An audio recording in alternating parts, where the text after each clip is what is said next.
Assalamualaikum warahmatullahi wabarakatuh. Terima kasih, Anda telah kembali di channel YouTube kami. Saluran informasi yang mengkisahkan kisah-kisah Islami, serta kisah para ulama dan kekasih Allah. Kali ini, kami akan membawakan kisah penuh hikmah dari Abah Guru Sekumpul. Bagaimanakah kehidupan beliau sewaktu kecil? Benarkah Abah Guru Sekumpul juga pernah mengalami masa susah? Dan apakah rahasia beliau, sehingga sekarang namanya bisa masyhur hingga ke penjuru negeri? Untuk mengetahui jawabannya, simak pembahasan kali ini hingga akhir.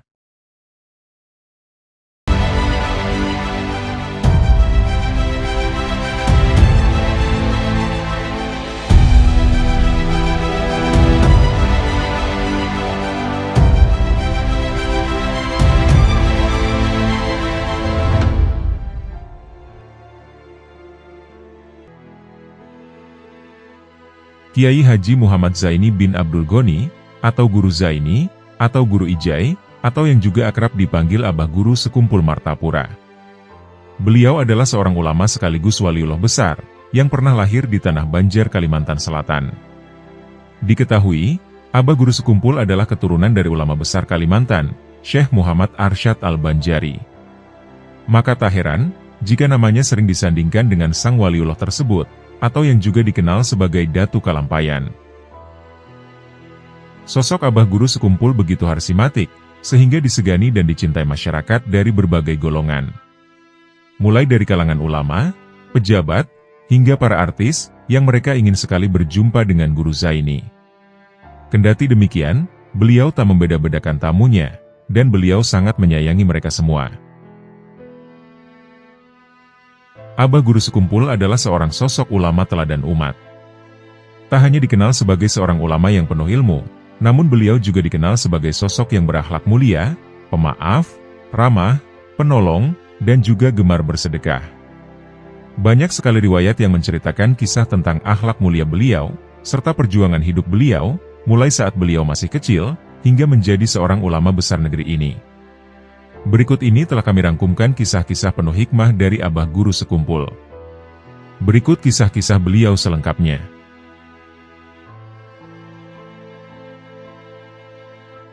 Didorong jamaah bertubuh besar saat mencium Hajar Aswad. Pada suatu ketika, Abah Guru Sekumpul berhaji, dan akan melaksanakan tawaf perpisahan, atau yang biasa disebut dengan tawaf wada. Pada waktu itu, Abah Guru Sekumpul sangat ingin mencium Hajar Aswad, namun saat itu jamaahnya terlalu banyak. Akhirnya, Abah Guru Sekumpul tetap berusaha mengantri, sambil berharap niatnya dimudahkan Allah Subhanahu wa Ta'ala. Saat mengantri itu, tiba-tiba datang rombongan bertubuh besar, yang juga ingin mencium Hajar Aswad. Jamaah yang bertubuh besar ini saling mendorong, hingga Abah Guru Sekumpul terdorong ke depan. Tanpa terasa, Hajar Aswad sudah di hadapan wajah dari Abah Guru Sekumpul. Bahkan, ada yang mendorong kepala Abah Guru Sekumpul, hingga beliau mampu mencium Hajar Aswad. Tak hanya itu, beliau berkali-kali terdorong ke depan, hingga tak bisa dihitung lagi jumlah Abah Guru Sekumpul mencium Hajar Aswad. Hal itu wajar terjadi, karena dalam keadaan berebut mencium Hajar Aswad itu tidak bisa lagi dikontrol, tidak bisa lagi maju ataupun mundur. Sampai-sampai penjaga Hajar Aswad berkata, "Syau, syau." Atau bahasa mudahnya, Hajar Aswadnya lah yang rindu dengan Anda. Itulah pengalaman menarik Abah Guru Sekumpul saat berhaji. Abah Guru Sekumpul tidak berusaha keras ingin mencium Hajar Aswad, namun Allah Subhanahu wa Ta'ala yang menolongnya. Jika orang-orang Indonesia yang kecil-kecil ini, mungkin saat dorong-mendorong itu akan terpelanting. Namun karena Allah mudahkan, maka mudahlah hajat beliau kabul.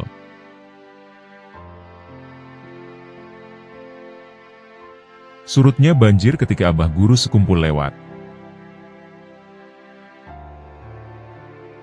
Kejadian ini bertepatan pada haul ke-189 Syekh Muhammad Arsyad Al-Banjari, atau Datu Kalampayan Martapura, yang dilaksanakan di dalam pagar. Kebetulan, pada masa itu sedang musim hujan, hingga jalan menuju tempat haul menjadi banjir.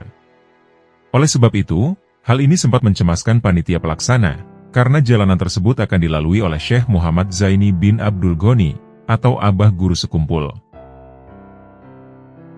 Namun, ternyata pada hari pelaksanaan haul, jalanan pun berubah menjadi kering. Maka, mudahlah rombongan Abah Guru Sekumpul saat melewati jalan ke tempat haul. Keesokan harinya, terjadi hal yang lebih mengejutkan. Jalanan menuju haul tersebut kembali tergenang air, bahkan sampai beberapa hari. Seakan-akan, air tersebut ingin memudahkan Abah Guru Sekumpul, ketika beliau ingin hadir di haul Syekh Muhammad Arsyad Al-Banjari. Demikianlah di antara karomah dan kekuasaan Allah Subhanahu wa Ta'ala, yang ditunjukkan kepada hamba yang dikasihinya. Sangat banyak karomah yang terjadi, namun hanya segelintir yang bisa tercatat. Syekh Muhammad Zaini bin Abdul Ghani, atau Abah Guru Sekumpul, diketahui bahwa beliau termasuk zuriat Syekh Muhammad Arsyad Al-Banjari, atau yang dikenal sebagai Datu Kalampayan Martapura. Beliau adalah anak dari Haji Abdul Ghani, bin Haji Abdul Manaf, bin Muhammad Seman, bin Haji Muhammad Sa'ad, bin Haji Abdullah, bin Mufti Haji Muhammad Khalid, bin Khalifah Haji Hasanuddin, bin Syekh Muhammad Arsyad Al-Banjari.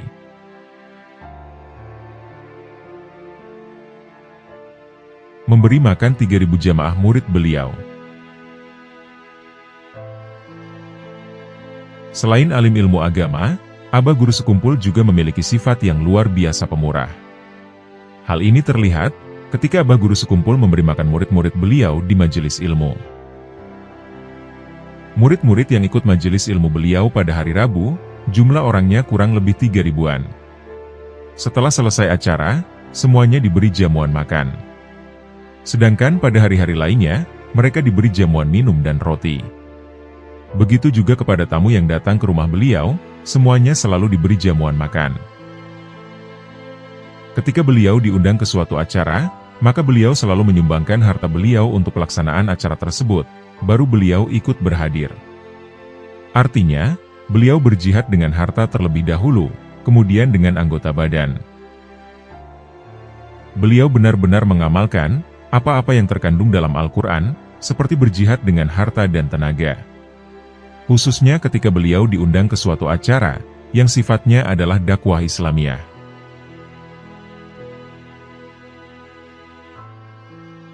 Kisah Abah Guru Sekumpul dan pedagang pecel Madura. Pada suatu malam, pada saat beliau masih umur belia, Abah Guru Sekumpul bersama kawan-kawannya pulang dari pengajian ilmu agama di Martapura. Oleh kawan-kawan beliau, Abah Guru Sekumpul kemudian diajak ke pasar. Di antara yang paling ramai pembeli adalah seorang bibi Madura, yang seorang penjual makanan pecel. Pada masa itu, antrian pembeli di warung pecel itu begitu panjang. Lalu kawannya Abah Guru Sekumpul mengajak tidak usah ikut mengantri, cukup lewat jalan belakang saja. Sebenarnya, kalau beli lewat belakang tidak akan dilayani. Namun kawan beliau punya cara tersendiri, supaya didahulukan dilayani membeli pecel. Ketika sudah sampai di belakang warung, tiba-tiba kawan beliau bertanya kepada Abah Guru Sekumpul. "Habib, mau beli yang mana? Di sini ada 2, ada pencok buah, dan ada pecel." Abah Guru Sekumpul pun bingung, mengapa dirinya tiba-tiba disebut Habib. Abah Guru Sekumpul pun terdiam, dan tidak menyahuti. Tiba-tiba kawan Abah Guru Sekumpul berkata, "Bibi, Habib ingin beli pecel, tolong buatkan 4 bungkus." Bibi pecel pun segera cepat membuatkan pesanan itu, dan antrean yang sangat banyak itu tidak diperdulikannya. Usut punya usut, ternyata bibi Madura pedagang pecel ini sangat hormat kepada habaib. Dan hal ini pun diketahui oleh kawan Abah Guru Sekumpul tadi. Bila diketahui ada habaib yang ingin membeli, maka akan didahulukan dilayani. Maka dari itu, kawannya Abah Guru Sekumpul memanggil Abah Guru Sekumpul Habib, agar mereka bisa dilayani dahulu. Ketika dalam perjalanan pulang, Abah Guru Sekumpul pun bertanya, mengapa beliau bisa dipanggil Habib, dan mengapa bisa menyalip antrian. Lalu dijelaskanlah apa yang sebenarnya terjadi oleh kawan beliau, sehingga akhirnya pahamlah Abah Guru Sekumpul. Ketika sampai di pondokan, kawan beliau mengajak memakan pecel yang sudah dibeli tadi. Namun, Abah guru sekumpul tidak mau ikut memakannya. Beliau persilahkan kawan-kawannya menghabiskan semua pecelnya. Karena Abah guru sekumpul tahu, makanan ini bercampur hal yang tidak baik, yaitu membohongi bibi pecel tadi. Padahal makanannya sudah dibayar, pecelnya halal dan akadnya benar. Namun beliau tetap tidak mau memakan, karena beliau menganggap itu adalah hal yang syubhat.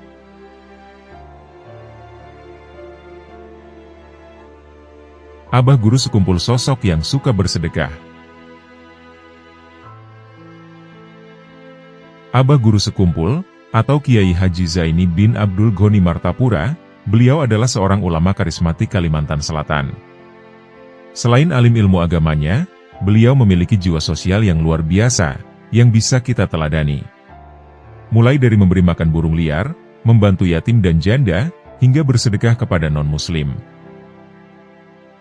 Pernah suatu kali, seseorang diminta Abah guru sekumpul untuk membelikan kacang hijau. Kebiasaan beliau adalah selalu membayar dengan uang lebih dari harga yang dibeli. Dan sisanya, biasanya pasti akan diberikan kepada yang diminta bantuannya. Rupanya, kacang hijau tersebut untuk memberi makan burung-burung liar. Bermacam jenis burung berdatangan dengan jinak, memakan kacang hijau yang disiapkan Abah guru sekumpul. Setelah kenyang, burung-burung tersebut dibiarkan bebas terbang sesukanya. Kemudian menurut kesaksian salah satu pecinta Abah guru sekumpul, istrinya dan ipar-iparnya di masa kecil berstatus yatim. Ternyata, mereka selalu menerima bantuan rutin dari Abah guru sekumpul.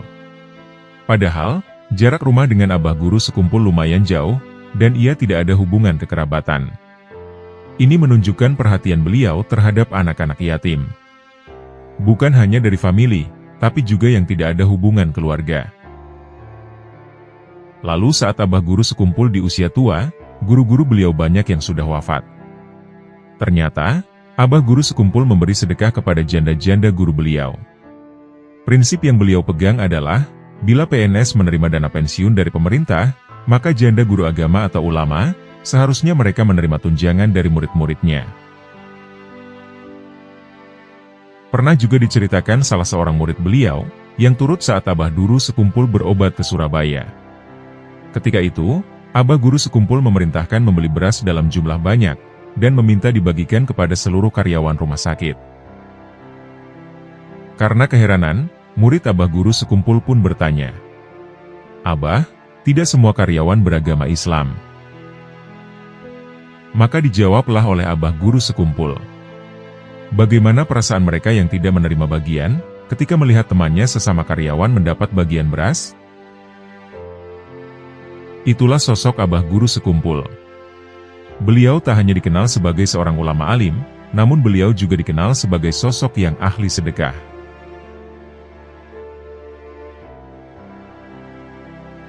Tidak melawan dan mengadu ketika disakiti orang lain. Ketika masih jadi santri di Martapura, Abah guru sekumpul muda dikenal sangat cerdas, dan selalu mendapat nilai yang tinggi. Walhasil, beliau pun menjadi disayangi oleh para guru, dan menjadi santri yang terkenal. Namun, prestasi beliau ini membuat beberapa kawan-kawan beliau menjadi iri, dan berencana ingin menyakiti Abah guru sekumpul muda. Peristiwa berawal ketika jam istirahat di pesantren beliau. Saat itu, ada seorang kawan beliau yang bertanya kepada Abah guru sekumpul, "Zai, nama ayah dia itu siapa?" Mendapat pertanyaan tersebut, Abah guru sekumpul pun menjawabnya, "Nama ayahnya adalah si Fulan." Tiba-tiba, kawan beliau yang merasa ayahnya disebut itu pun marah, dan kemudian berkata, "Kamu menghina ayahku ya, awas nanti saat kamu pulang." Padahal, Abah guru sekumpul hanya sekedar menjawab pertanyaan kawan beliau. Dan rupanya, kawan-kawan beliau sudah bekerja sama untuk mencelakai Abah guru sekumpul. Ketika jam pulang, ternyata berpuluh-puluh yang mencoba melukai beliau. Ada yang membawa kayu, pelepah nyiur, bahkan ada yang membawa duri salak dan pisau. Lalu Abah guru sekumpul pun dikeroyok oleh mereka. Abah guru sekumpul memilih lari, dan tidak melawan. Hanya satu yang ditangkis oleh beliau, yaitu serangan pisau. Sedangkan serangan dari benda-benda tumpul tidak beliau tangkis. Setelah sekitar 300 meter lebih, barulah Abah Guru Sekumpul bisa terlepas dari keroyokan kawan-kawan tadi. Namun, di sini akhlak Abah Guru Sekumpul terlihat. Ketika sampai di rumah, Abah Guru Sekumpul tidak mau mengadu kepada orang tua. Namun ketika malam hari, nenek beliau menyadari bahwa tubuh Abah Guru Sekumpul sedang panas. Oleh sebab itu, maka dibawalah Abah Guru Sekumpul ke tukang urut. Ketika membuka baju, barulah terlihat jika badan beliau terdapat banyak memar dan luka karena bekas keroyokan kawan-kawannya tadi. Nenek beliau pun bertanya, kenapa badan Abah Guru Sekumpul bisa seperti ini? Lalu beliau menceritakan apa yang sebenarnya terjadi, yakni tentang kejadian pengeroyokan tersebut. Lalu ada keluarga beliau yang meminta diberitahu siapa saja yang telah mengeroyok tadi siang. Namun, Abah Guru Sekumpul tidak mau menyebut nama kawan-kawannya itu. Disinilah akhlak Abah Guru Sekumpul, yang beliau tidak mau mengeluh kepada makhluk, dan hanya mengadu kepada Allah.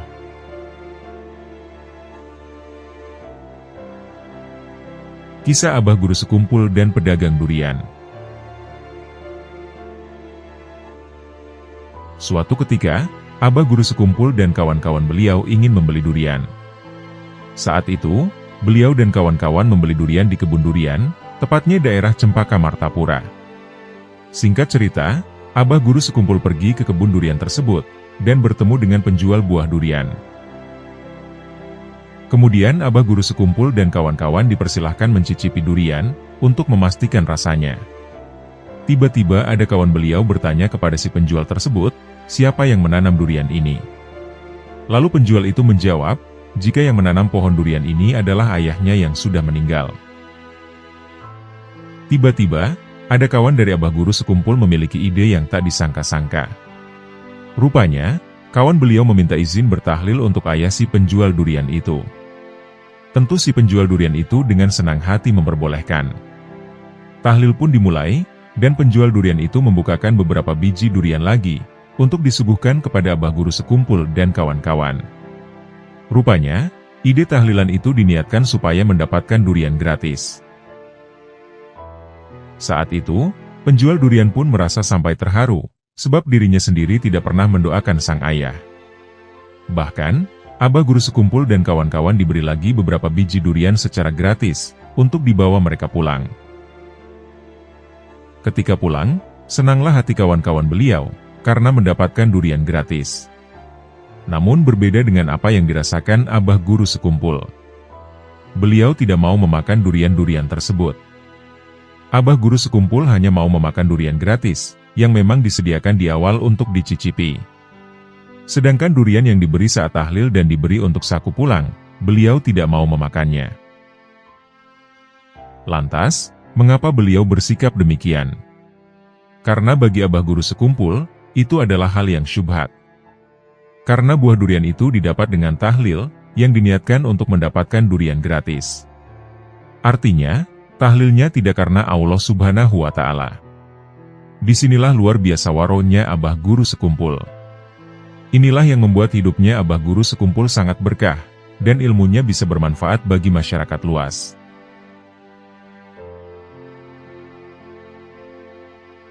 Kisah kejujuran ayahandanya Abah Guru Sekumpul. Diketahui, ayahandanya Abah Guru Sekumpul dulunya sempat bekerja sebagai penggosok intan, di tempat keluarga beliau yang bernama Haji Anang Kacil. Pada suatu saat, Haji Anang Kacil ini pergi ke Surakarta. Sebelum berangkat, Haji Anang Kacil sempat berpesan kepada ayahandanya Abah Guru Sekumpul, untuk menjalankan usaha intannya tersebut. Namun yang jadi masalah adalah, Haji Anang Kacil tidak menjelaskan secara detail, tentang bagaimana pembagian hasil penjualan intan ini. Karena sifat jujur ayahandanya Abah Guru Sekumpul, beliau tidak mau memakai uang hasil penjualan intan tersebut. Padahal, waktu itu kehidupan ekonomi beliau sangat kekurangan. Ayahandanya Abah Guru Sekumpul lebih memilih menunggu Haji Anang Kacil datang. Hal ini berlangsung hingga 7 tahun. Dan selama 7 tahun itulah, ayahandanya Abah Guru Sekumpul dan keluarga beliau merasakan sakitnya ekonomi. Hingga pada tahun 1961, Haji Anang Kacil pun datang. Lalu ayahandanya Abah Guru Sekumpul segera melapor, perihal rincian penjualannya selama 7 tahun. Dan uang hasil dari penjualan intan itu tidak berkurang sedikit pun. Haji Anang Kacil pun terkejut, dan mencoba mengingat-ingat kembali, ada apa dengan penjualan intan ini. Setelah diingat-ingat, barulah Haji Anang Kacil ingat, jika dulu ia pernah meminta kepada ayahandanya Abah Guru Sekumpul, untuk menjalankan usaha intannya. Lalu Haji Anang Kacil menjelaskan, bahwa usaha intan ini beliau serahkan kepada ayahandanya Abah Guru Sekumpul. Sehingga, uang hasil penjualan intan selama 7 tahun itu, 100% halal digunakan untuk ayahandanya Abah Guru Sekumpul. Itulah yang namanya kejujuran membawa nikmat. Dari sinilah, kehidupan ayahandanya Abah Guru Sekumpul dan keluarga beliau menjadi membaik. Beliau mampu membeli tanah, memperbaiki rumah, mampu makan secara teratur, mampu membeli baju. Itulah yang dinamakan sesudah kesulitan ada kemudahan.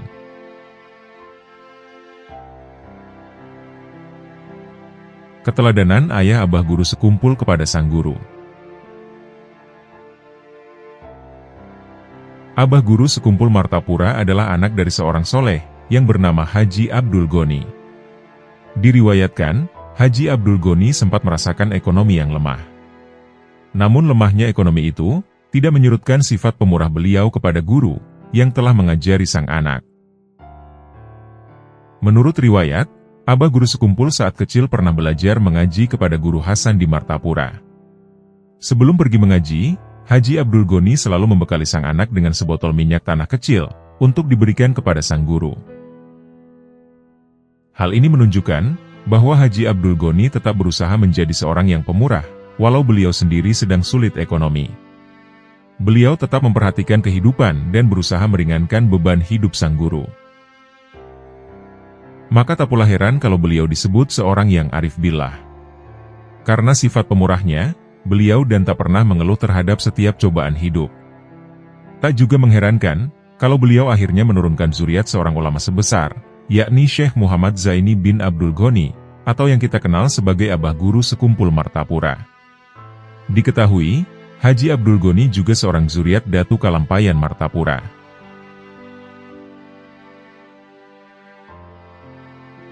Kehati-hatian ayahanda Abah Guru Sekumpul dalam berdagang. Dalam sejarah, Tuan Guru Abdul Goni, atau ayahandanya Abah Guru Sekumpul, dahulu beliau pernah membuka warung minuman. Biasanya, ada saja orang yang beli minuman itu tidak dihabiskan, entah itu sisa setengah, atau sisa seperempat.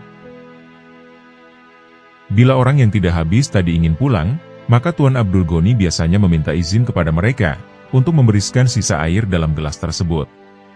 Padahal, mereka yang membeli ini sudah tidak masalah, jika airnya entah dibuang, atau akan diapakan. Inilah diantara sifat kehati-hatian, atau sifat waronya ayahandanya Abah Guru Sekumpul. Karena beliau berprinsip, bahwa barang yang sudah dibeli, maka itu adalah hak pembeli. Maka dari itu, air sisa tadi harus diminta lagi, supaya tidak termakan hak orang lain.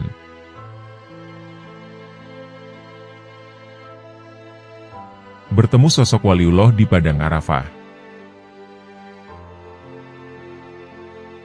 Pada suatu ketika, Abah Guru Sekumpul sedang berhaji di Padang Arafah. Ketika itu, jamaah haji sudah semakin banyak berdatangan. Lalu Abah Guru Sekumpul dalam hati berdoa kepada Allah.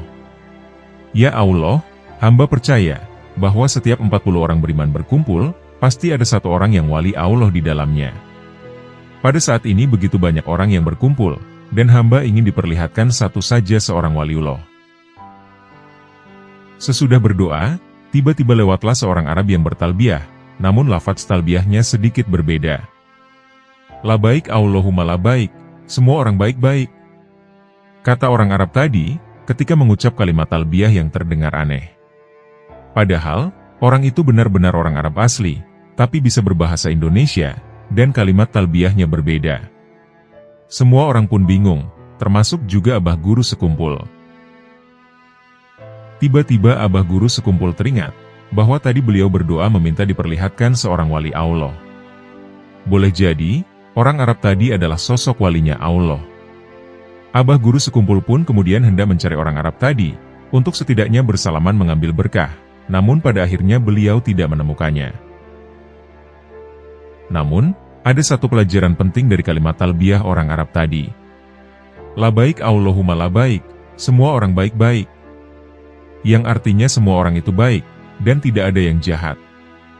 Sejatinya, kita harus berbaik sangka kepada siapapun, walau kepada orang jahat sekalipun.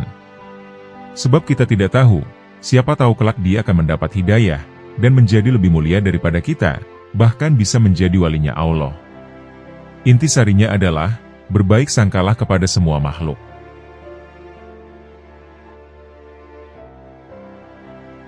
Abah guru sekumpul yang dikagumi Krisye. Kelahiran, hidup, dan kematian, itu semua Allah lah yang mengaturnya. Bukankah sebelum manusia lahir ke dunia, manusia sudah berjanji kepada Allah, dan mengakui Allah sebagai Tuhan dan yang mengaturnya. Intinya, manusia masih memegang janji itu selama di kehidupannya. Krismansyah Rahadi, atau yang akrab kita kenal dengan sebutan Krisye. Dia adalah seorang penyanyi legendaris, yang karyanya banyak memberikan motivasi cinta.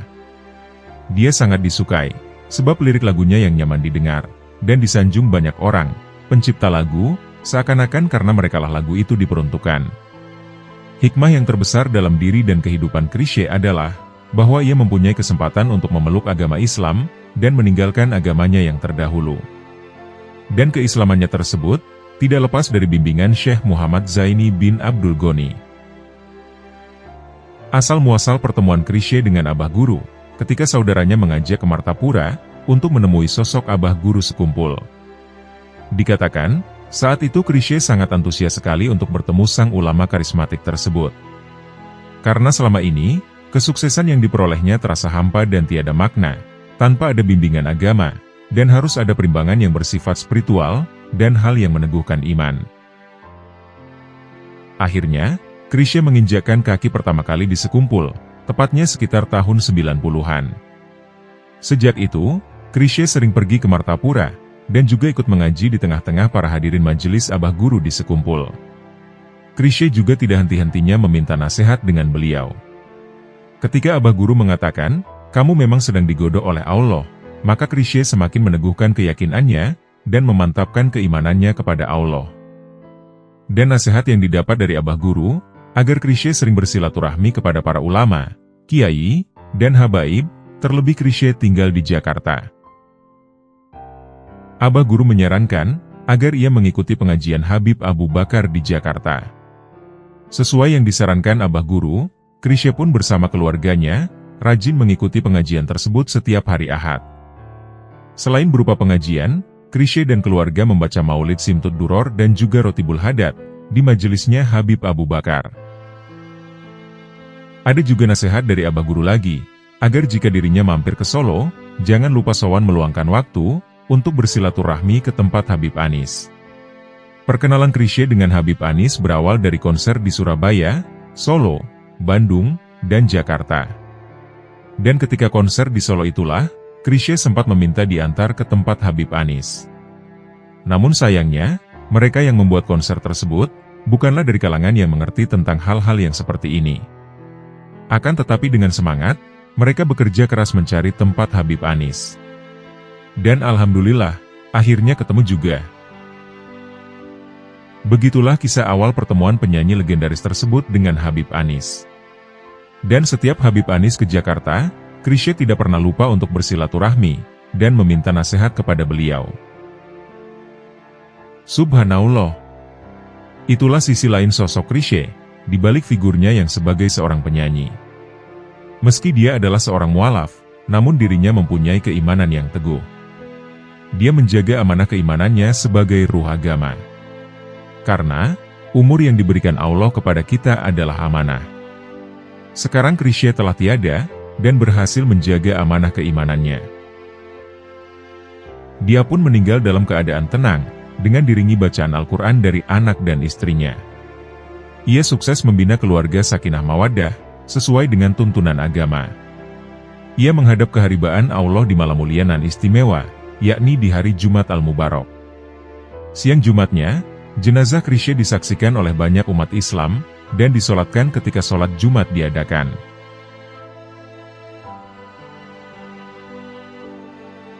Kisah Abah Guru Sekumpul dan sang ayah ketika dirampok di jalan.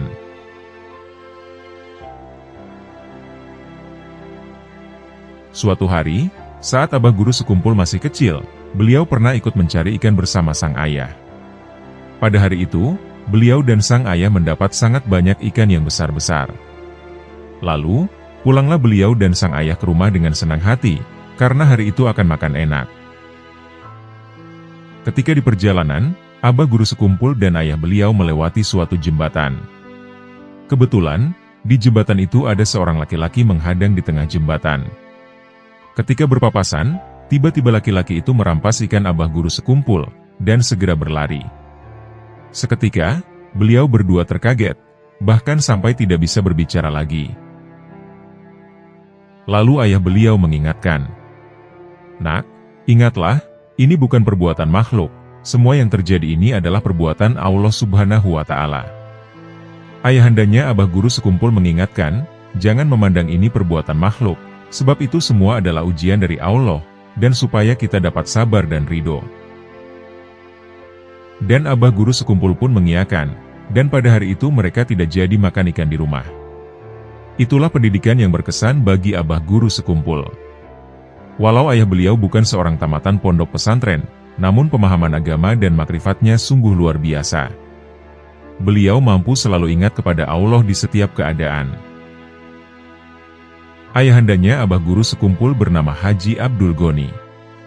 Walau beliau bukan lulusan pesantren, beliau memiliki pemahaman agama yang luar biasa. Beliau sempat dibimbing oleh Syekh Muhammad Arsyad Al-Banjari secara rohani. Maka dari itu, Haji Abdul Goni adalah termasuk orang yang luar biasa. Walau secara penglihatan orang awam, beliau dipandang bukan sebagai seorang ulama.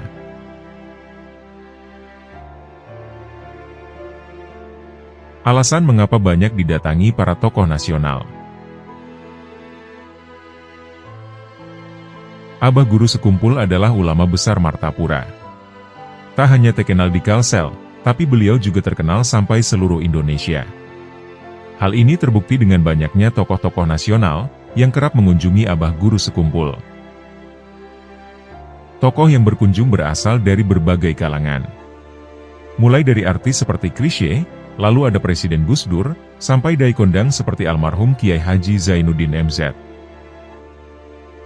Banyaknya tokoh terkenal yang mengunjungi beliau, salah satunya disebabkan oleh wafatnya seorang ulama Martapura, yang bernama Kiai Haji Badruddin.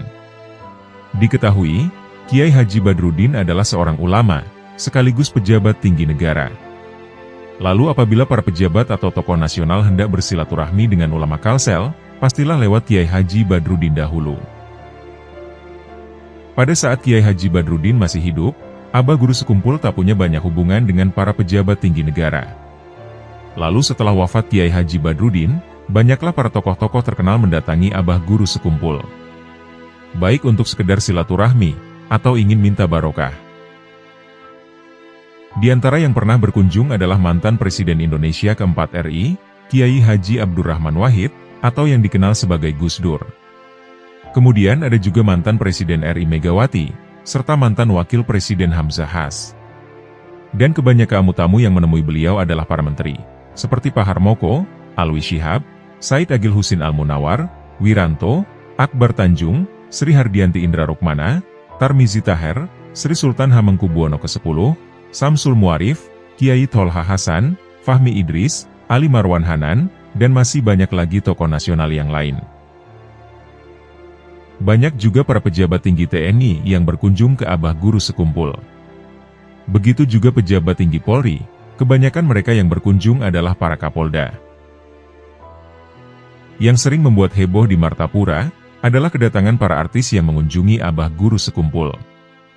Di antaranya adalah penyanyi Krisye, Hari Mukti, Muhsin Alatas, Titik Sandora, Kamelia Malik, Iis Dahlia, MH Ainun Najib, Ayu Azhari, Sarah Azhari, Haddad Alwi, Sulis, Anita Dahlan, Dono, Kasino, Indro, Doyok, Tarzan, Basuki, Inul Daratista dan lain-lain.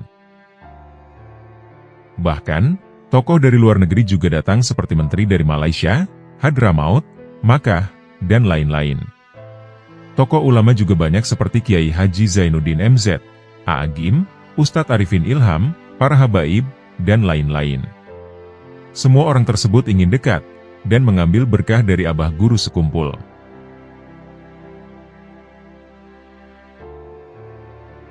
Alasan sang ibu pindah ke Tunggul Irang.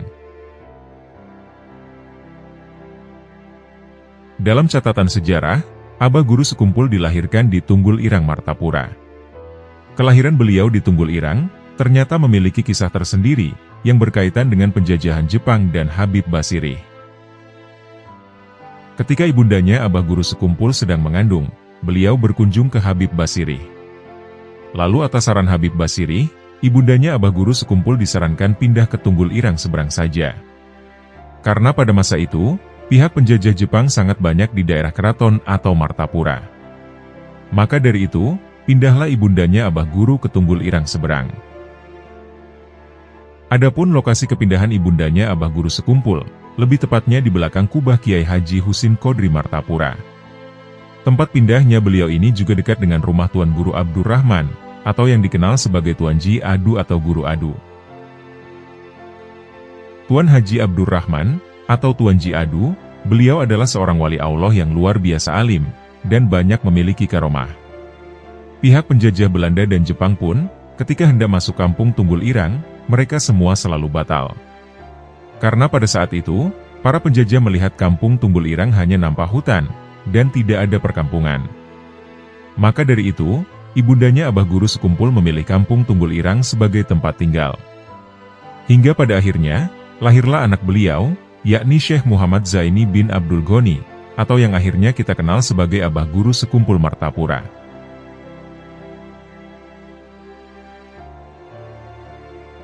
Kisah awal mula Abah Guru Sekumpul mulai memperbanyak sholawat. Suatu saat, Abah Guru Sekumpul pernah mengamalkan puluhan ribu zikir dalam setiap harinya. Amalan zikir tentunya sangat bagus, dan dianjurkan dalam agama. Namun, ada efek samping dari beliau terlalu banyak mengamalkan zikir. Efeknya adalah, beliau menjadi mudah emosional, ketika melihat sesuatu yang bertentangan dengan ajaran agama Islam. Yang jadi pertanyaan, mengapa orang banyak zikir menjadi emosional, ketika dirinya melihat sesuatu yang bertentangan dengan agama? Tuan Guru Kapu di Kandangan pernah menjelaskan, apabila seorang banyak melakukan zikir, maka akan muncul ghiroh dalam beragama. Orang ghiroh akan merasa dekat dengan Allah, dan tidak suka, bahkan emosional ketika melihat sesuatu bertentangan dengan agama. Itulah efek samping dari terlalu banyak berzikir.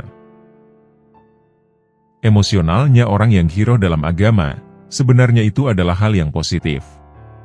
Tetapi dalam mendakwahi masyarakat, tentu tidak bisa dengan emosional, dan harus dengan lemah lembut, serta dengan akhlak yang baik. Kembali ke kisah Abah Guru Sekumpul tadi. Abah Guru Sekumpul merasakan ghiroh yang luar biasa itu tidak berlangsung lama. Ayah beliau, Haji Abdul Ghani, beliau mengetahui mengapa sang anak menjadi seperti itu. Lalu ayah beliau menyarankannya, agar mengurangi membaca zikir, dan memperbanyak membaca sholawat saja. Insya Allah, Abah Guru Sekumpul akan bisa kembali menjadi lemah lembut, dan rahmatan lil alamin. Atas saran dari sang ayah, akhirnya Abah Guru Sekumpul memperbanyak membaca sholawat, terutama Dalailul Khairat. Sejak saat itulah, Abah Guru Sekumpul kembali menjadi seorang yang lemah lembut, dan kasih sayang kepada sesama. Sehingga, kalangan langit menjadi sayang beliau, dan penduduk dunia pun sayang kepada beliau. Sang guru yang berguru kepada muridnya. Guru Salman Jalil adalah ulama sepuh kota Martapura. Beliau adalah guru dari Abah Guru Sekumpul saat beliau masih menjadi santri. Namun di masa tuanya, Tuan Guru Salman Jalil kembali lagi berguru kepada Abah Guru Sekumpul. Lalu suatu hari, ada seorang yang bertanya kepada Guru Salman Jalil, mengapa beliau masih ikut mengaji ilmu agama ke Sekumpul, padahal beliau sudah tua dan luar biasa alimnya. Lalu Tuan Guru Salman Jalil menjawab, "Jika ciri-ciri murabbi mursid di kitab ada pada dirimu, maka aku akan berguru kepadamu." Artinya, Tuan Guru Salman Jalil telah menemukan sosok murabbi mursid, yang menurutnya ada pada diri Abah Guru Sekumpul. Ciri murabbi mursid itu tertera jelas ada di kitab yang beliau pelajari. Inilah yang membuat walau Guru Salman Jalil adalah guru Abah Guru Sekumpul, namun Guru Salman Jalil di masa tuanya tidak ragu untuk berguru lagi kepada Abah Guru Sekumpul. Bahkan, Tuan Guru Salman Jalil tidak mau berkubur di depan makam Abah Guru Sekumpul, karena merasa Abah Guru Sekumpul adalah guru beliau. Maka dari itu, yang berkubur di kubah Sekumpul ada 3, yaitu Guru Seman Mulia, Abah Guru Sekumpul, dan Guru Salman Jalil. Guru Salman Jalil adalah ahli ilmu falak. Namun ketika ditanya awal akhir Ramadan, beliau lebih memilih ikut kepada Abah Guru Sekumpul. Padahal, beliau ahli dalam menentukan awal dan akhir Ramadan. Namun sejak mengaji dengan Abah Guru Sekumpul, beliau tidak mau lagi memakai ilmu perhitungan tersebut. Dan Abah Guru Sekumpul menyarankan untuk ikut keputusan pemerintah tentang penentuan awal dan akhir Ramadan.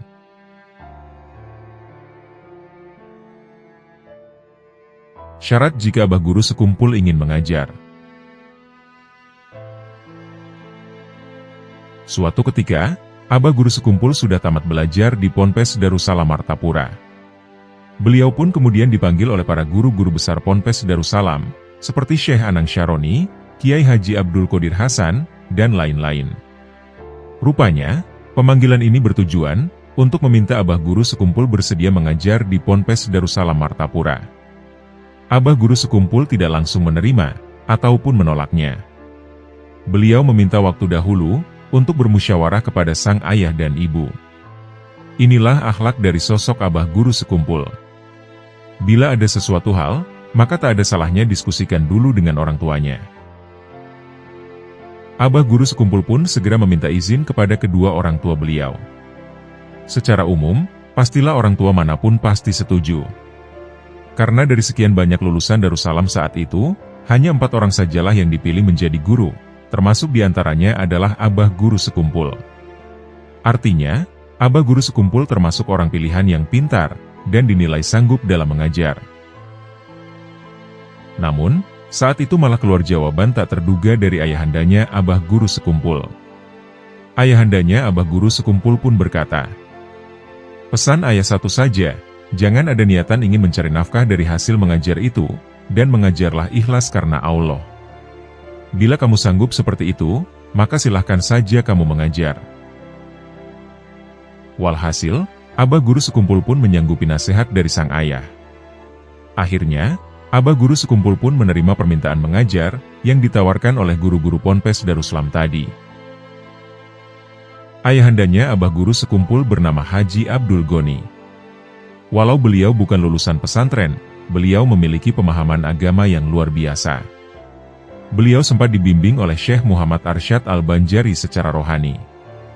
Maka dari itu, Haji Abdul Goni adalah termasuk orang yang luar biasa, walau secara penglihatan orang awam, beliau bukanlah seorang ulama.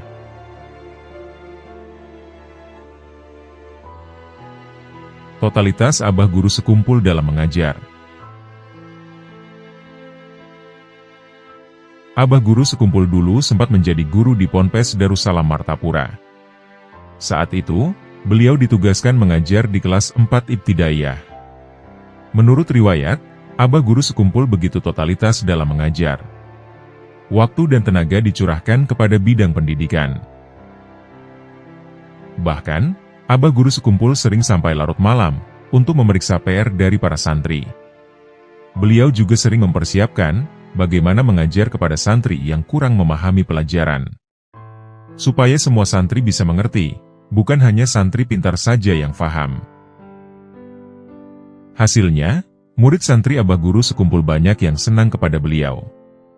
Sehingga, membuat beliau menjadi guru yang paling ditunggu-tunggu para santri. Bahkan, murid-murid kelas lain di luar kelas beliau, juga ikut mendengarkan beliau mengajar, karena saking bagusnya cara mengajar Abah Guru Sekumpul. Ini adalah buah dari keikhlasan dalam mengajar. Karena beliau ikhlas, membuat Abah Guru Sekumpul menjadi totalitas dalam mengajar. Mengajar adalah tugas mulia, karena menyambung tugasnya Rasulullah. Keikhlasan Abah Guru Sekumpul ini adalah buah dari nasihat ayah beliau, yang meminta Abah Guru Sekumpul untuk mengajar dengan ikhlas, dan jangan mengharapkan gaji ataupun harta.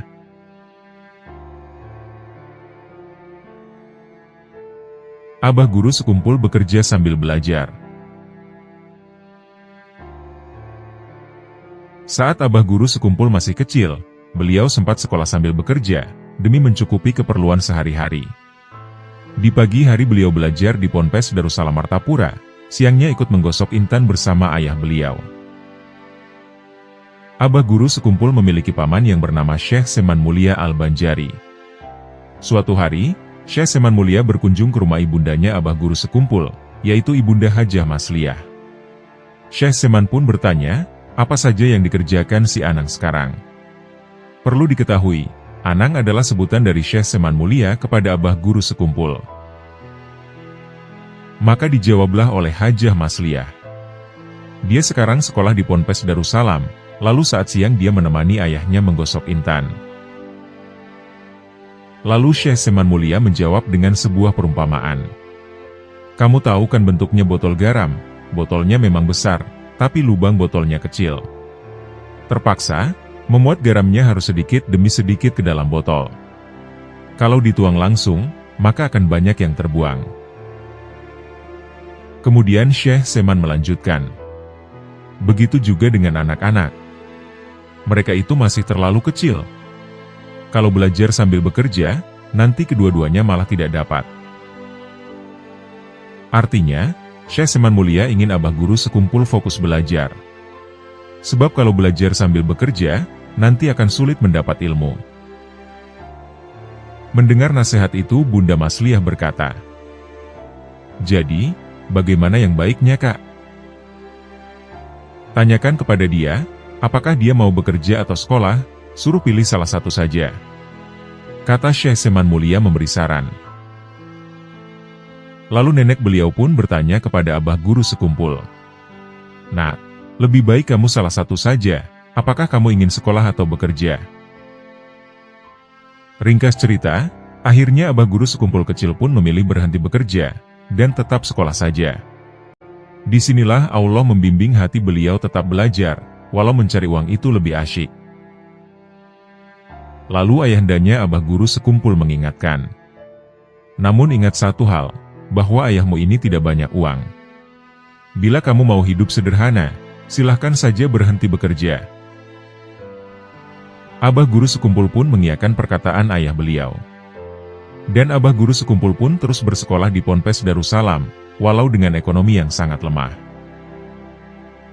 Menurut sebagian ulama, ketika menuntut ilmu dikerjakan bersama, maka menuntut ilmunya yang akan kalah. Ketika sudah mulai asyik mencari uang, maka menuntut ilmu itu menjadi tidak asyik lagi. Maka dari itu, kebanyakan orang yang menuntut ilmu sambil bekerja, mereka tidak akan bisa mencapai tingkat alim ilmu agama. Maka dari itu, keputusan Abah Guru Sekumpul itu sangatlah tepat.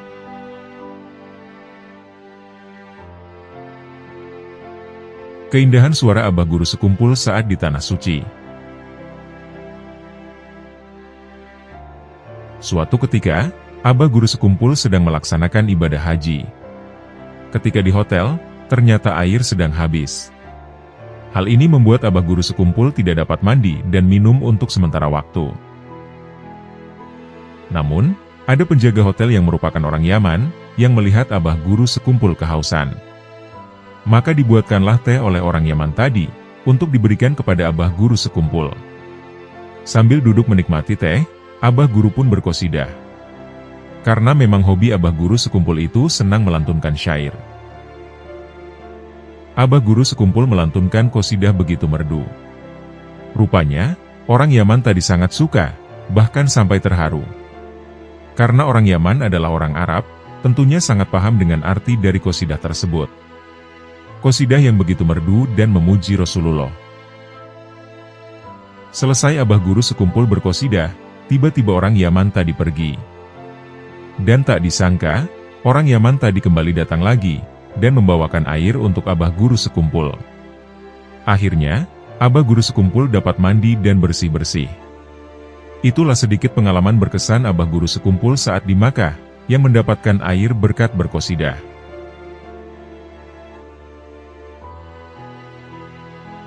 Menjadi murid kesayangan ulama Makkah. Saat menunaikan ibadah haji, Abah Guru Sekumpul juga sempat berguru kepada Sayyid Muhammad Amin Qutbi di Makkah. Abah Guru Sekumpul belajar kepada Sayyid Muhammad Amin Qutbi di sela-sela beliau menunaikan ibadah haji, yakni di waktu kosongnya.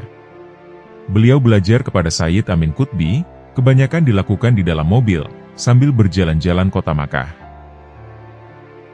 Salah satu pendidikan yang berkesan Sayyid Amin kepada Abah Guru Sekumpul adalah tentang bersedekah setiap hari. Sayyid Amin Qutbi sering singgah di pasar Makkah, yang banyak terdapat pengemisnya. Di sana, Sayyid Muhammad Amin Qutbi membagi-bagikan uang. Bahkan, Abah Guru Sekumpul pernah diminta Sayyid membagikan uang kepada para pengemis. Itulah pendidikan Sayyid Amin kepada Abah Guru Sekumpul. Sebuah pendidikan dengan praktek bersedekah. Karena salah satu ciri aulia Allah adalah sifatnya yang pemurah dan tidak pemarah. Abah Guru Sekumpul sangat disayangi oleh Sayyid Muhammad Amin Qutbi. Bahkan, Sayyid Amin meminta kepada Abah Guru Sekumpul menetap di Makkah. Abah Guru Sekumpul pun sebenarnya sangat sayang kepada Sayyid Amin, dan beliau juga ingin tinggal di Makkah. Namun di akhir masa tinggal di Makkah, Abah Guru Sekumpul mendapat isyarat untuk kembali lagi ke Indonesia. Dan pada akhirnya, Abah Guru Sekumpul pun pulang ke tanah air, dan tidak jadi menetap di Makkah.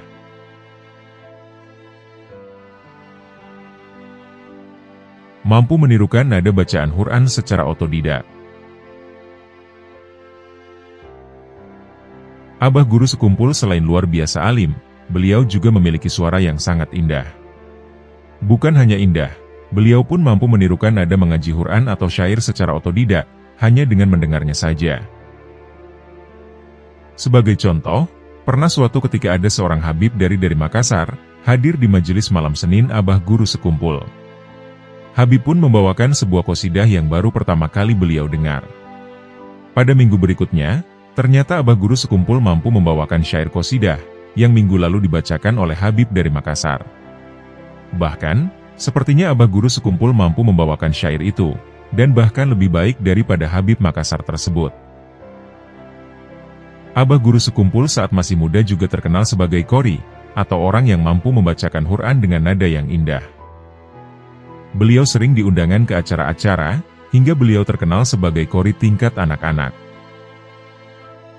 Bahkan saat di masa kecilnya itu, Abah Guru Sekumpul pernah dibawa oleh seorang pegawai RRI Banjarmasin, untuk membaca ayat suci Al-Quran di acara siraman rohani RRI. Nama Abah Guru Sekumpul pun sering disandingkan dengan qori lain dari Banjarmasin, yang bernama Ghazali Rahman. Menurut riwayat, Abah Guru Sekumpul pun pernah menerima undangan mengikuti MTQ Internasional di Malaysia. Namun saat itu beliau tidak diizinkan oleh paman beliau, Syekh Seman Mulia. Hingga pada akhirnya, yang terkenal sebagai qori internasional adalah Ghazali Rahman.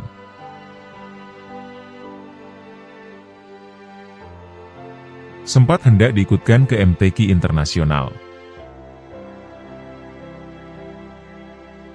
Seperti yang kita tahu, Abah Guru Sekumpul memiliki suara yang sangat indah. Hal itu terdengar ketika beliau membacakan sholawat di majelis beliau.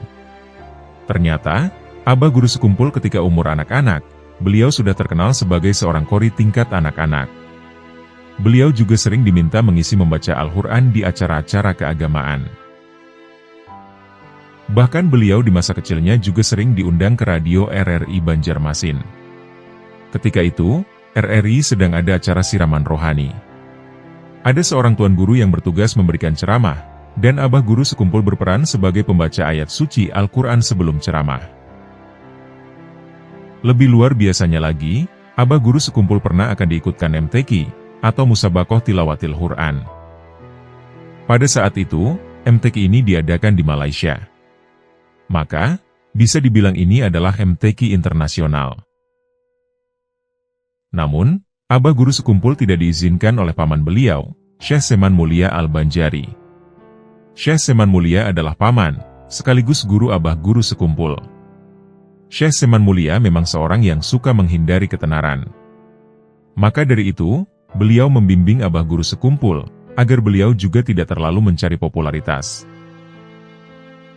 Karena beliau tidak jadi ikut, maka yang dikirim mewakili Kalsel adalah Qori Banjarmasin lainnya, yang diketahui bernama Ghazali Rahman. Maka dari itu, akhirnya Ghazali Rahmanlah yang kemudian dikenal sebagai Qori internasional asal Kalimantan Selatan.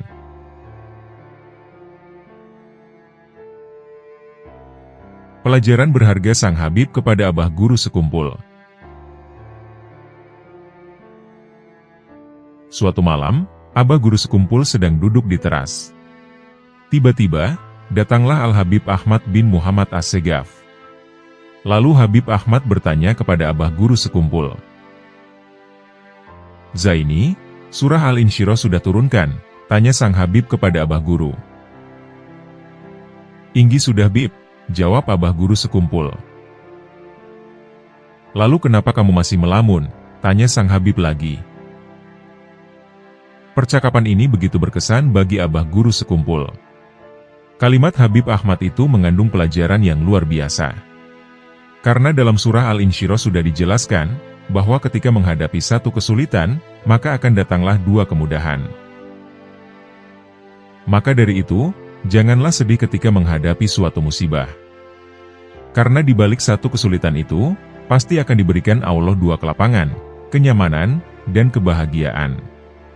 Maka dari itu, orang-orang yang sering ke majelis sekumpul, pasti sering mendengar nasihat dari Abah Guru sekumpul, yang menyuruh perbanyak bersyukur, dan jangan bersedih. Ini amalan yang luar biasa, yakni amalan bagi para wali-walinya Allah.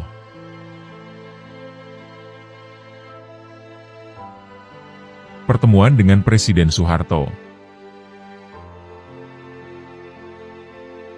Menurut sumber tulisan dari Hasan Zainuddin, atau wartawan senior Banua dan LKBN Antara, beliau mengemukakan bahwa setelah peresmian Jembatan Barito, Presiden Soeharto sudah ingin beranjak pulang.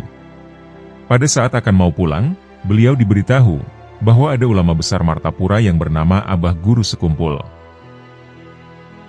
Spontan, Presiden Soeharto tak jadi naik, dan kembali untuk menghampiri Abah Guru sekumpul. Beliau lalu bersalaman, dan memeluk sang ulama besar Martapura tersebut. Sesaat berbincang dengan Abah Guru sekumpul, baru Presiden Harto melanjutkan perjalanan pulangnya. Harismanya Abah Guru sekumpul memang luar biasa, sampai Presiden Soeharto benar-benar hormat kepadanya. Menurut beberapa sumber lisan dari masyarakat, Abah Guru sekumpul, atau Syekh Muhammad Zaini bin Abdul Ghani Al-Banjari, beliau bertindak sebagai pembaca doa pada peresmian Jembatan Barito tersebut. Jembatan Barito diresmikan oleh Presiden Soeharto 28 tahun yang lalu. Tepatnya pada hari Rabu, 23 April 1997. Jembatan ini memiliki panjang 1082 meter, dan lebar 10 meter, hingga sempat menjadi salah satu jembatan terpanjang di Asia Tenggara pada masanya.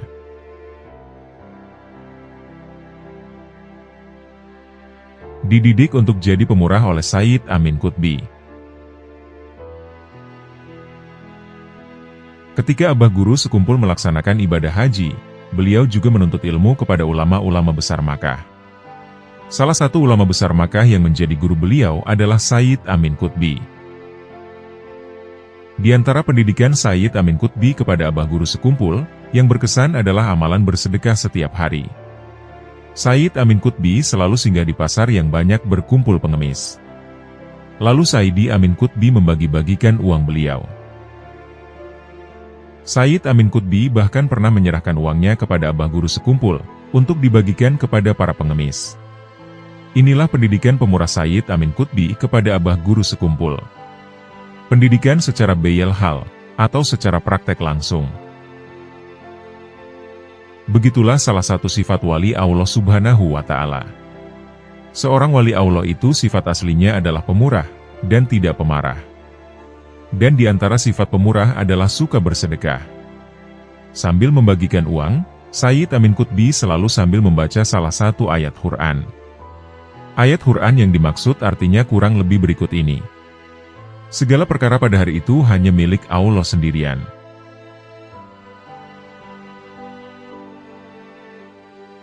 Sekelumit riwayat adik dari Abah Guru Sekumpul. Abah Guru Sekumpul adalah salah seorang ulama besar Martapura, Kalimantan Selatan. Banyak sisi lain dari hidup beliau, yang mungkin belum kita ketahui, salah satunya adalah beliau pernah memiliki seorang adik laki-laki. Adik laki-laki beliau diketahui bernama Ahmad Ghazali. Ahmad Ghazali lahir di usia Abah Guru Sekumpul yang berumur kurang lebih 2 tahun. Menurut riwayat, rupanya sang adik juga sangat mirip dengan Abah Guru Sekumpul. Mulai dari rupa, badan, warna kulit, dan sebagainya. Jadi, Abah Guru Sekumpul anak pertama, dan adik beliau adalah Ahmad Ghazali. Ketika Ahmad Ghazali lahir, kebetulan saat itu sedang zaman penjajah Jepang.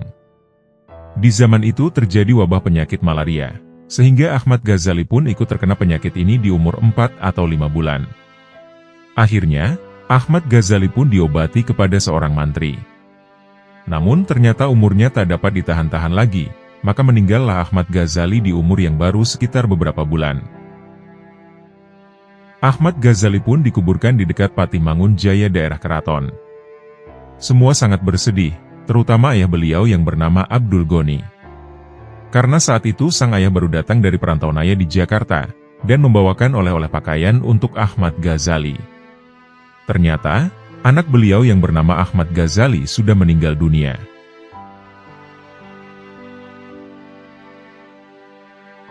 Kisah Abah Guru Sekumpul tentang Habib Ali Kuitang. Abah Guru Sekumpul ketika ke Jawa, beliau sempat pernah ke daerah Jakarta. Di sana, beliau bahkan bertemu dengan habaib sepuh Jakarta, yaitu Habib Ali Kuitang, atau Habib Ali bin Abdurrahman Al-Habsyi. Banyak kisah yang Abah Guru Sekumpul dapat, diantaranya Habib Ali pernah mengislamkan seorang tentara non-muslim, karena kelembutan dakwah beliau. Pada suatu ketika, ada seorang tentara non-muslim yang hendak dikirim ke Aceh. Namun tentara itu datang dahulu kepada Habib Ali Kuitang, untuk minta didoakan beliau.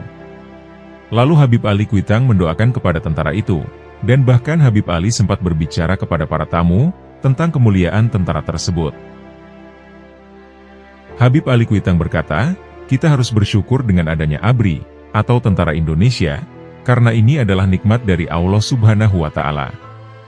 Dengan adanya ABRI, keamanan pun terjaga, hingga kita nyaman menuntut ilmu, beribadah, dan bekerja. Jangan sampai kita berpandangan macam-macam kepada mereka. Pandanglah seorang tentara itu dari sisi baiknya. Mendengar penjelasan Habib Ali Kuitang tadi, tentara non-muslim tadi menjadi terharu. Karena dirinya yang non-muslim saja didoakan dan dimuliakan, karena ingin menjaga keamanan negara.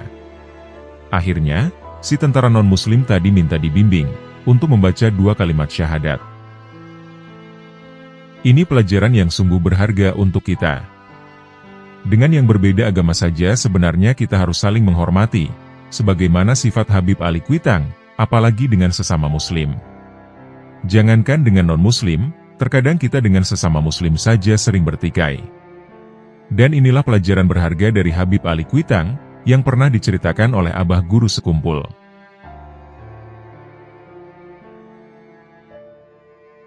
Kisah Habib Syekh dan Abah Guru Sekumpul. Habib Syekh bin Abdul Qadir Assegaf, beliau mengaku mendapat kesempatan berbincang 4 mata bersama Abah Guru Sekumpul di masa lalu. Kenangan itu diakui Habib Syekh sangat berkesan dan penuh hikmah. Dalam kesempatan langka itu, menurut Habib Syekh bin Abdul Qadir Assegaf, Abah Guru Sekumpul menceritakan sebuah cerita yang syarat makna. Cerita itu didapatkan dari guru beliau, Sayyid Amin Qutbi. Kata Habib Syekh dalam sebuah acara sholawat di Binuang, Kabupaten Tapin. Abah Guru Sekumpul waktu itu menceritakan 3 orang manusia, yang tengah berkumpul di suatu malam. Sementara, di hadapan mereka terdapat sebuah makanan, yang apabila dimakan bertiga tidak mengenyangkan, dan jika dimakan berdua membuat iri yang satu. Maka dibuatlah sebuah sayembara untuk mereka bertiga. Barang siapa yang mimpinya paling bagus, dia berhak mendapatkan makanan tersebut. Ujar Habib Syekh yang mengutip perkataan Abah Guru Sekumpul. 2 dari 3 orang itu pun terlelap, sementara 1 orang sisanya tidak bisa tidur karena lapar. Setelah lama menahan lapar, dia pun memakan makanan yang diperebutkan, bahkan hingga tak bersisa. Setelah kenyang, ia pun baru bisa tidur nyenyak. Keesokan paginya ketika bangun tidur, mereka bercerita tentang mimpinya. Orang pertama mengaku bermimpi dibawa malaikat dari Mekah ke Baitul Maqdis. Sedangkan orang kedua mengaku bermimpi dibawa ke langit ke-7.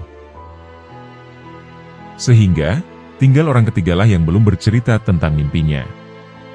Dan orang yang ketiga itu, tak lain adalah orang yang telah memakan makanan yang diperebutkan. Tadi malam aku tidak bisa tidur, ucap orang ketiga. Terus, mana makanannya? Tanya yang lain. Sudah habis aku makan, jawab orang ketiga. Kenapa tidak memberi kabar? Tanya yang lain. Bagaimana bisa memberi kabar, sedangkan kalian sedang pergi jauh-jauh, yang satu di Baitul Muqaddas, dan yang satu di langit ke-7. Habib Syekh pun membeberkan makna cerita tersebut, sebagaimana disimpulkan Abah Guru Sekumpul, yang mendapat ilmu dari Sayyid Amin Qutbi pada cerita itu. Barang siapa yang dekat, maka dialah yang dapat. Allahumma sholli alal qorib minal qorib. Ya Allah, saya bersolawat kepada Nabi yang dekat dari dekat. Itu dapat solawat dari Guru Zaini, kata Habib Syekh yang mengingat pertemuan itu sangat pribadi. Mudahan cerita ini bermanfaat, imbu beliau. Dalam kesempatan lain, Habib Syekh juga mendapat pelajaran berarti dari Abah Guru Sekumpul. Dahulu, saya itu perokok. Ketika sedang asyik merokok, datanglah Guru Zaini sambil membawa hadis. Ya Habib, ini ada sebuah hadis. Barang siapa yang merokok, dia dekat dengan api, ujar Habib Syekh saat menirukan Abah Guru Sekumpul. Mendengar ucapan itu, Habib Syekh langsung mematikan api. Nah, kenapa rokoknya dimatikan? Kata Abah Guru Sekumpul. Tadi katanya merokok dekat dengan api. Dan saya takut dengan api neraka, jawab Habib Syekh dengan bingung. Ya iyalah Bib, masa ngerokok-rokoknya di sini, tapi apinya jauh di sana, terang Abah Guru sambil bergurau. Habib Syekh pun tertawa, lantas kembali mengambil rokok, dan merokok bersama dengan Abah Guru. Siapa yang dekat dia mendapatkan nikmat, itu kuncinya, simpul Habib Syekh yang mengenang lembutnya nasihat ulama, seperti Abah Guru Sekumpul, yang mengingatkan dengan cara yang halus, namun mengena. Di lain kesempatan, ketika Habib Syekh menginap di rumah Abah Guru Sekumpul, beliau pernah diajak keliling kampung pada malam dini hari. Dan jika ada pintu rumah yang masih terbuka, Abah Guru mengetuk pintu sang tuan rumah, dan mengingatkan kalau pintu rumah mereka masih belum dikunci. Saat itu, Abah Guru Sekumpul juga sambil membawa amplop yang berisi uang, dan diberikan kepada rumah-rumah warga yang kurang mampu. Begitulah kisah tentang akhlak mulia dari Abah Guru Sekumpul.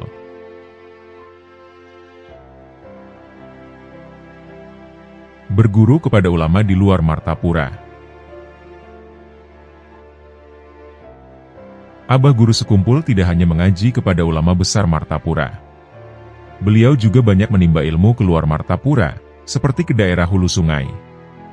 Di antara daerah yang beliau jelajahi untuk belajar adalah Barabai, Rantau, dan Kandangan. Di Kampung Kopi, wilayah Barabai, Abah Guru Sekumpul belajar kepada Tuan Guru Abdurrahman Siddiq di Kampung Kopi Barabai. Tuan Guru Abdurrahman Siddiq adalah ulama karismatik Barabai pada zamannya. Abah Guru Sekumpul diajarkan berbagai macam ilmu. Abah Guru Sekumpul pun melihat di kamar beliau sangat banyak lafaz Allah. Maka diketahuilah bahwa Tuan Guru Abdurrahman Kopi adalah seorang ulama ahli tauhid. Di Kampung Gadung Rantau, Abah Guru Sekumpul belajar kepada Tuan Guru Muhammad. Abah Guru Sekumpul belajar kepada beliau tentang Nur Muhammad. Tuan Guru Muhammad adalah anak dari Syekh Salman Al-Farisi bin Qodi Haji Mahmud bin Asyah binti Syekh Muhammad Arsyad Al-Banjari. Abah Guru Sekumpul berkali-kali datang ke Guru Muhammad di Rantau untuk mengaji soal Nur Muhammad. karena yang dikaji ini adalah yang luar biasa perlu bimbingan guru khusus. Di Kandangan, beliau belajar kepada Tuan Guru Muhammad Aini. Di sini, beliau banyak belajar tentang ilmu Al-Quran. Abah Guru Sekumpul menjadi salah satu murid yang dibanggakan beliau, karena bacaan Abah Guru Sekumpul sangat bagus. Abah Guru Sekumpul pun sempat diajak ke acara Maulid Barzanji di Kandangan, oleh Guru Muhammad Aini. Di sana, Abah Guru Sekumpul melihat orang-orang Kandangan yang sangat semangat membaca Maulid Barzanji, sampai-sampai urat lehernya terlihat jelas.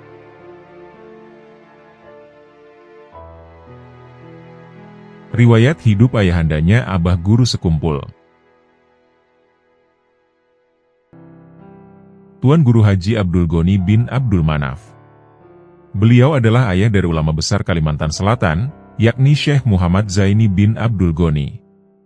Beliau dilahirkan pada tanggal 4 Rajab 1340 Hijriah, atau bertepatan pada tanggal 2 Maret 1921 Masehi. Beliau juga adalah keturunan Syekh Muhammad Arsyad Al-Banjari, atau yang dikenal dengan julukan Datu Kalampayan Martapura. Adapun silsilah beliau adalah Tuan Abdul Ghani bin Abdul Manaf, bin Muhammad Seman, bin Haji Muhammad Sa'ad, bin Haji Abdullah, bin Mufti Haji Muhammad Khalid, bin Khalifah Hasanuddin, bin Syekh Muhammad Arsyad Al-Banjari. Melihat kebesaran nama Abah Guru Sekumpul, tentunya orang tua beliau sendiri bukan orang sembarangan. Pastinya sosok Haji Abdul Ghani juga adalah orang yang soleh. Menurut riwayat, di masa mudanya, Haji Abdul Ghani adalah pemuda yang sederhana, namun sangat soleh. Haji Abdul Ghani dulu bekerja sebagai penggosok intan, di pabrik intan milik Haji Anang Kacil. Penggosokan intan ini kebetulan berdekatan dengan Masjid Al-Karomah Martapura. Ketika jam istirahat, para pekerja biasanya ada yang makan, tidur, pulang, dan lain sebagainya. Namun berbeda dengan apa yang dilakukan Haji Abdul Ghani. Beliau lebih memilih langsung berwudhu, dan masuk ke Masjid Al-Karomah, lalu beritikaf menunggu waktu zuhur. Menurut riwayat, dari semua pekerja, hanya Haji Abdul Ghani inilah, yang berbeda kebiasaannya ketika jam istirahat. Sehingga, hal inilah yang membuat beliau diambil jadi menantu oleh seorang yang bernama Haji Mulia. Haji Abdul Ghani dinikahkan dengan anak dari Haji Mulia yang bernama Masliah. Haji Mulia memilih Haji Abdul Ghani sebagai menantunya, karena beliau pertimbangan kesolehan Haji Abdul Ghani tersebut. Artinya, beliau tidak salah dalam mengambil menantu seorang yang bagus dalam hal agamanya. Dahulu, Haji Abdul Ghani tinggal hanya dengan ibu beliau seorang. Karena, ayah beliau yang bernama Haji Abdul Manaf sudah wafat. Haji Abdul Manaf adalah putra dari Muhammad Seman, putra dari Haji Muhammad Sa'ad, putra dari Haji Abdullah, putra dari Mufti Muhammad Khalid, putra dari Khalifah Haji Hasanuddin, putra dari Syekh Muhammad Arsyad Al-Banjari, atau Datu Kalampayan Martapura. Sehingga, Haji Abdul Ghani masih mempunyai garis keturunan dengan Syekh Muhammad Arsyad Al-Banjari. Menurut riwayat, ayah Abah Guru Sekumpul adalah seorang yang sabar dan soleh. Beliau kuat dalam menyembunyikan cobaan, tanpa mengeluh ke siapapun, dan sangat menghayati sifat-sifat ketuhanan Allah Subhanahu wa Ta'ala. Maka tak mengherankan, bila beliau menurunkan zuriat yang alim lagi soleh. Beliau adalah seorang yang soleh dan sabar dalam keadaan apapun. Beliau tergolong orang yang ekonominya lemah, namun beliau tetap memiliki sifat pemurah. Hal ini tampak saat anak beliau mengaji kepada guru. Walau beliau sulit ekonomi, beliau tetap memberi bantuan untuk meringankan beban sang guru. Diriwayatkan, Haji Abdul Ghani bin Abdul Manaf kemudian menikah dengan seorang wanita yang bernama Hajah Masliah binti Haji Mulia. Dan dari pernikahannya ini, dilahirkanlah sosok Syekh Muhammad Zaini bin Abdul Ghani, atau yang kita kenal sebagai Abah Guru Sekumpul Martapura, dan juga Hajah Rohmah.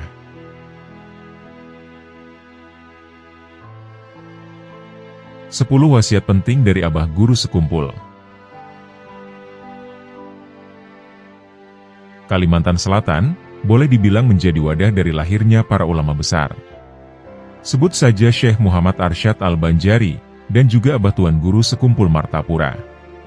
Ilmu dan nasihat beliau masih membekas di dalam hati rakyat Kalimantan Selatan, bahkan juga dirasakan seluruh masyarakat Indonesia. Almarhum Abah Guru Sekumpul sempat berwasiat kepada seluruh umat Islam. Yang pertama adalah menghormati ulama dan orang tua. Yang kedua adalah berbaik sangka terhadap muslimin. Yang ketiga adalah murah harta. Yang keempat adalah manis muka. Yang kelima adalah jangan menyakiti orang lain. Yang keenam adalah mengampunkan kesalahan orang lain. Yang ketujuh adalah jangan bermusuh-musuhan. Yang kedelapan adalah jangan tamak atau serakah. Yang kesembilan adalah berpegang kepada Allah pada kabul segala hajat. Dan yang ke-10 adalah yakin bahwa keselamatan itu pada kebenaran. Demikianlah kisah-kisah penuh hikmah dari Abah Guru Sekumpul. Semoga Allah Subhanahu wa Ta'ala mengumpulkan kita dengan para kekasihnya di dunia maupun akhirat. Semoga kita dapat meneladani kepribadian akhlak para kekasih Allah, serta mengambil hikmah dari kisah-kisahnya. Dan semoga dengan apa yang telah kami sampaikan, dapat menambah ketakwaan kita kepada Allah Subhanahu wa Ta'ala. Wallahu a'lam bishawab.